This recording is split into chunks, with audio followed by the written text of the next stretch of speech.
کہ اللہ رب العزت نے عدل و احسان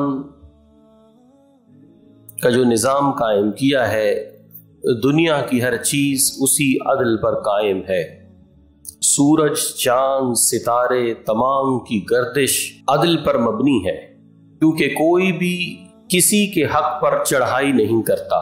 سورج پر چاند، چاند پر سورج، دن پر رات یا رات پر دن، گرمی پر سردی یا سردی پر گرمی، ہر چیز اپنے اپنے فریم میں اور اپنے اپنے آربٹ کے اندر چل رہی ہے، اور چیز کا اپنے مقام پر ہی رہنا یہ عدل کہلاتا ہے۔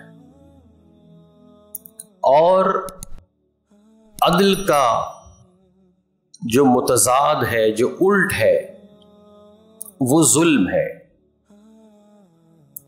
اور ظلم کی ڈیفینیشن یہ بتائی گئی ہے وضع الشیء علی غیر محلہ، کہ چیز کو جو اس کا مقام ہے اس کے ہٹا کر رکھنا،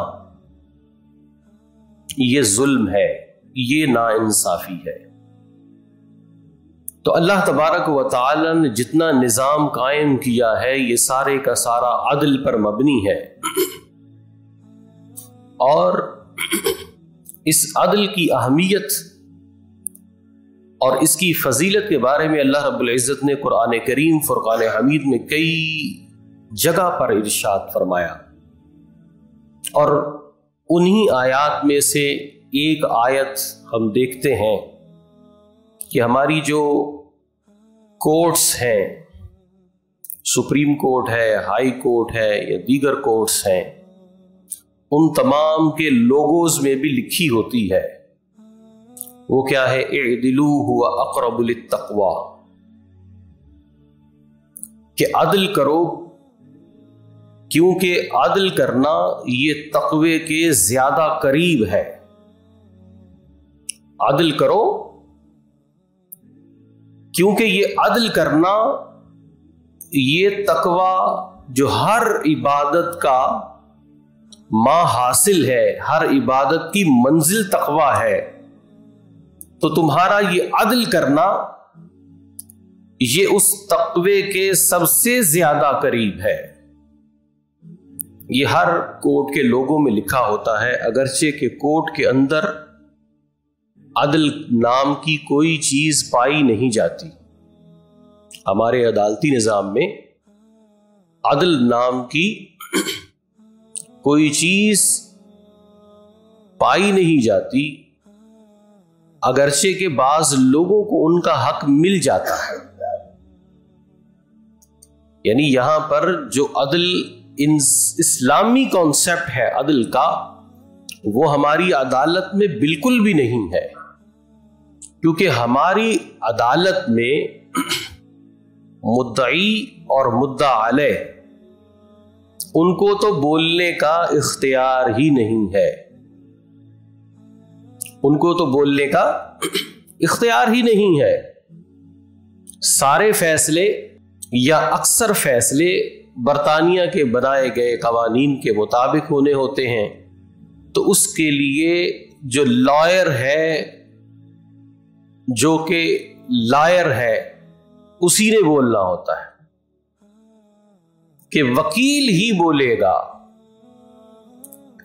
اور جو اسلام انصاف کی بات کرتا ہے اس میں ملزم و مجرم اور مدعی جج سے ڈائریکٹ سوال کرتا ہے، جس کی وجہ سے انصاف کو بکنا نہیں پڑتا، عدل کی نیلامی نہیں ہوتی، کسی کو وکیل اور کسی کو جج خریدنا نہیں پڑتا۔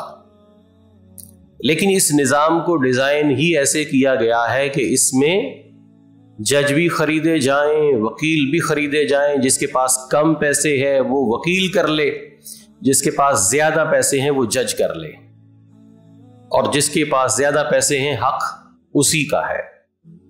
کیونکہ جو انسان کا بنایا ہوا قانون ہے وہ چاہے کتنا بھی سوچ بچار کر لے، وہ کسی نہ کسی جگہ جانبداری کا شکار ہو جائے گا۔ وہ قانون ہی اور یہ قانون کیونکہ حکمراں طبقوں نے بنایا ہے، اشرافیہ نے بنایا ہے، سرمایہ دارانہ نظام نے بنایا ہے، اس لیے ہر جگہ آپ دیکھیں گے کہ ہمارے قانون میں اشرافیہ، اعلی عہدیداران، اعلی منصبوں پر فائز شخصیات اور بڑے بڑے سرمایہ کاروں کے سرمایے اور ان کے حقوق کو تحفظ دینے کا قانونی جواز، یہ ٹوٹل پیرہن ہے ہمارے قانون کا، جس کی وجہ سے آپ دیکھیں کہ اگر کوئی غریب کسی کے ہتھے چڑھ جائے تو اس کے پاس اگر پیپسی کی بوتل بھی ہو تو اس کے اوپر شراب کا کیس بن جاتا ہے، اور اگر کوئی سیاسی لیڈر شراب لے جاتا پیتا ہاسپٹل میں بھی چاہے پکڑا جائے تو اس کی شراب شہد بن جاتی ہے۔ کہ جو ٹوٹل نظام ہے یہ انسانوں کا گھڑا ہوا ایک گورکھ دھندا ہے، اس میں رسول اللہ کی شریعت اور اسلام کے نظام عدل کا کوئی بھی حصہ نہیں ہے۔ اگر حصہ ہے تو اتنا کہ باہر دیوار تک لکھ دینے تک، لوگوں کے اندر اس آیت کا ایک مقام بتا دینے تک، لیکن حقیقت میں جب اس نظام کو دیکھا جاتا ہے تو اس نظام میں عام آدمی کے استحصال کے علاوہ اور کچھ بھی نہیں ہے۔ بڑا کوئی بھی کیسا بھی جرم کر لے اس سے کوئی پوچھنے والا نہیں ہے۔ تو یہ وہ قانون ہے کہ جو انسانوں کے بنائے ہوئے اور انسانوں پر نافذ کیے ہوئے یہ قانون ہے۔ یہ قانون کبھی بھی عدل کا معیار قائم نہیں کرتے، بلکہ ایک طبقے کو دوسرے طبقے کے اوپر مہذب طریقے سے آقائیت کے منصب پر فائز کرتے ہیں۔ یعنی جو یہ قوانین ہے یہ عام عوام کو طاقتور لوگوں کا غلام بنانے کا ایک با اخلاق طریقہ ہے، غلامی کا ایک مہذب طریقہ ہے کہ کسی بھی پڑھے لکھے کو بھی اس میں آپ غلام بنا سکتے ہیں، اس میں آپ ہر شریف آدمی کو غلام بنا سکتے ہیں، اور اس غلامی کی زنجیر کا کیا نام ہے؟ قانون۔ کیا نام ہے اس کا؟ قانون۔ کہ قانون اس چیز کی اجازت نہیں دیتا، قانون اس چیز کی اجازت نہیں دیتا۔ بشر کا بنایا ہوا قانون، انسان کا بنایا ہوا قانون کبھی بھی انسانوں کی فلاح کا ضامن نہیں ہو سکتا۔ اگر انسانوں کی فلاح کا ضامن کوئی ہو سکتا ہے تو وہ اصول ہیں کہ جو اللہ تبارک و تعالی نے نبی کریم صلی اللہ علیہ وآلہ وسلم کے ذریعے اس دنیا پر نافذ فرمائے ہیں۔